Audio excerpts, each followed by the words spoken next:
সোমবার জনকল্যাণ শিবিরে গিয়ে বিক্ষোভের মুখে পড়েছিলেন পৌরসভার ভাইস চেয়ারম্যান জয়ন্ত দাস। চোর স্লোগান শুনে ক্যাম্প ছাড়তে বাধ্য হয়েছিলেন। সেই ঘটনার 24 ঘন্টা কাটতে না কাটতেই এবার গঙ্গারামপুর পুরসভার 9 জন কাউন্সিলর পদত্যাগ করলেন। ফলে তৃণমূল পরিচালিত পুরবোর্ড ভেঙে কি তাহলে এবার গঙ্গারামপুর পুরসভায় প্রশাসক বসতে চলেছে? সেই জল্পনায় এখন মশগুল দক্ষিণ দিনাজপুর জেলার রাজনৈতিক মহল। 2026-এর বিধানসভা নির্বাচনে রাজ্যে পরিবর্তন ঘটেছে। প্রতিষ্ঠিত হয়েছে বিজেপি সরকার। পালা বদলের পর থেকেই রাজ্য জুড়ে পুরসভা, গ্রাম পঞ্চায়েত, পঞ্চায়েত সমিতি গুলিতে তৃণমূলের পুরপ্রধান, কাউন্সিলর, প্রধান ও পঞ্চায়েত সমিতির সভাপতিদের ইস্তফা দেবার হিড়িক পড়ে গিয়েছে। সেই আঁচ লেগেছে দক্ষিণ দিনাজপুর জেলাতেও। গত কয়েকদিন আগে প্রাক্তন মন্ত্রী তথা বিধায়ক বিপ্লব মিত্রের বিধানসভার বংশীহারি পঞ্চায়েত সমিতিতে সভাপতি সহ 11 জন সদস্য পদত্যাগ করেছেন। সেই রেশ কাটেনি। তার মাঝে সোমবার গঙ্গারামপুর রবীন্দ্র ভবনে জনকল্যাণ শিবিরে গিয়ে বিক্ষোভের মুখে পড়েছিলেন ভাইস চেয়ারম্যান জয়ন্ত দাস। ছোড়া হয় কাদা। চোর চোর স্লোগান শুনে রবীন্দ্র ভবন ছাড়তে বাধ্য হয়েছিলেন জয়ন্ত বাবু।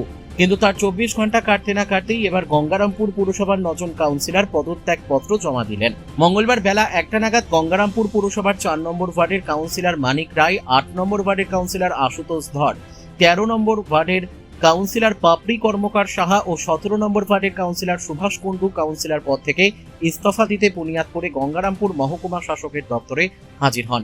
কিন্তু পুরো আইন অনুযায়ী কাউন্সিলরদের চেয়ারম্যানের কাছে পদত্যাগ জমা দিতে হবে। সেজন্য তারা ফিরে আসেন পুরসভায়। এদিকে বেলা বাড়ার সঙ্গে সঙ্গে তৃণমূলের কাউন্সিলরদের পদত্যাগের সংখ্যা ক্রমশ বাড়তে থাকে। পুরসভায় পদত্যাগ করতে এসে চেয়ারম্যানকে না পেয়ে বেলা 2টো নাগাদ পুরসভার অনুসন্ধান কেন্দ্রে গিয়ে 9 জন কাউন্সিলররা পদত্যাগপত্র জমা দেন। 9 জন কাউন্সিলররা হলেন 4 নম্বর ওয়ার্ডের মানিক রায়, 5 নম্বর ওয়ার্ডের লক্ষ্মী হালদার বর্মন, 6 নম্বর ওয়ার্ডের অতনু রায়, 8 নম্বর ওয়ার্ডের আশুতোষ ধর, 9 নম্বর ওয়ার্ডের অর্চনা সরকার, 13 নম্বর ওয়ার্ডের পাপড়ি কর্মকার সাহা, 14 নম্বর ওয়ার্ডের মুক্তি চৌধুরী, 16 নম্বর ওয়ার্ডের সুভদ্রা রাজবংশী এবং 17 নম্বর ওয়ার্ডের সুভাষ কুণ্ডু। 9 জন কাউন্সিলর একসঙ্গে পদত্যাগ জমা করতে গঙ্গারামপুর সহ জেলা জুড়ে রাজনৈতিক মহলে ব্যাপক শোরগোল পড়ে যায়। কাউন্সিলরের পদত্যাগে কার্যত নড়বড়ে হয়ে পড়ল তৃণমূল পরিচালিত পুরবোর্ড। পরপর 9 জন কাউন্সিলর পদত্যাগপত্র জমা দেওয়ার পর থেকেই গঙ্গারামপুর পুরসভার ভবিষ্যৎ নিয়ে জোর জল্পনা শুরু হয়েছে। রাজনৈতিক মহলে পুরবোর্ড সংখ্যা গরিষ্ঠতা হারাবে কিনা, প্রশাসক বসবে, তা নিয়েই এখন সরগরম দক্ষিণ দিনাজপুর জেলার রাজনৈতিক মহলে। এদিন পদত্যাগপত্র জমা দিতে এসে 8 নম্বর ওয়ার্ডের কাউন্সিলর আশুতোষ ধর ও 16 নম্বর ওয়ার্ডের কাউন্সিলর সুভদ্রা রাজবংশী চোখের জল আটকাতে পারেননি। তারা পুরসভা অফিস চত্বরে কেঁদে ফেলেন। সরকারি যে প্রকল্প চলছে জনকল্যাণ শিবির, সেই শিবির নিয়ে গত 2 দিন ধরে খুব ব্যস্ততার মধ্যে রয়েছি।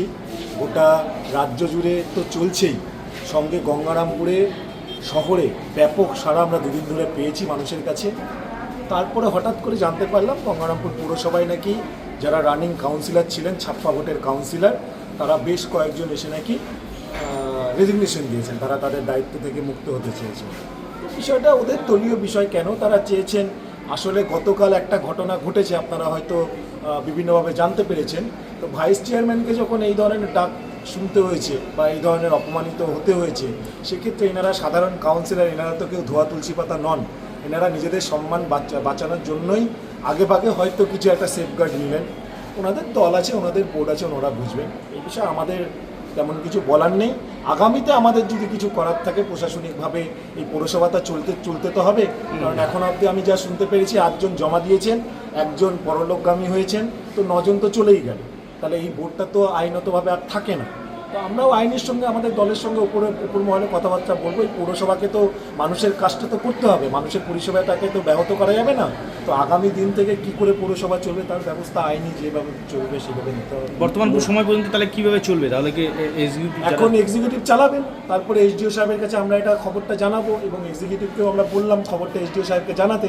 তারপরে আইন মাফিক যেভাবে চলা উচিত। তবে আমি এটুকু আশ্বস্ত করতে পারি, সাধারণ মানুষের পরিষেবা কোনো রকম ব্যাহত হবে না, বা ব্যাহত যদি হয় পরিষেবার জন্য আমরা সর্বদা তৎপর। আমাদের ব্যক্তিগত কারণে আমার ইস্তফা দিতে এসেছিলাম, ব্যক্তিগত কারণে। আপনি কোন পদে ছিলেন? কাউন্সিলর পদে ছিলাম। কোন পৌরসভা?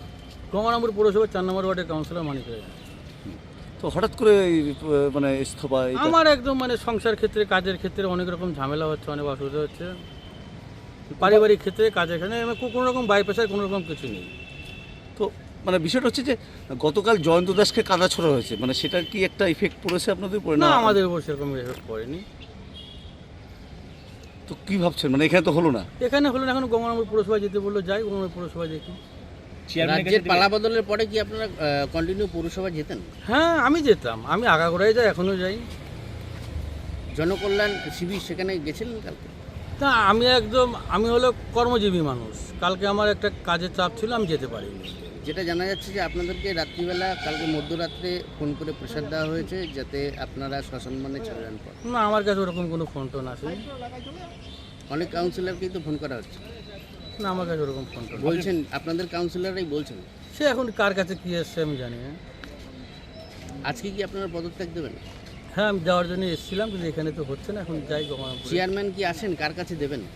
যাই দেখি অফিসে যাই, কি ডিসিশন হচ্ছে। ঠিক আছে, আপনার নাম? মানিকের আগে আমরা পৌরসভার কাউন্সিলর, তো আমি আজকে এখানে রিজাইন দিলাম। কেন, কি জন্য দিলেন রিজাইন? বললাম যে আজকে হঠাৎ করে ইস্তফা কেন দিলেন? বাড়িতে ব্যক্তিগত কাজের জন্য, মানে কাউন্সিলর কাজে সময় দিতে পারছি না, ওই জন্য দিয়ে দিলাম। কোনো চাপ এসেছিল কি? কোনো চাপে আপনার চোখে জল কেন হঠাৎ করে? আবেগে পড়ে, মানে আবেগ প্রবণত দেখা যাচ্ছে আপনাকে, কেন? এতদিন করলাম ওই জন্য।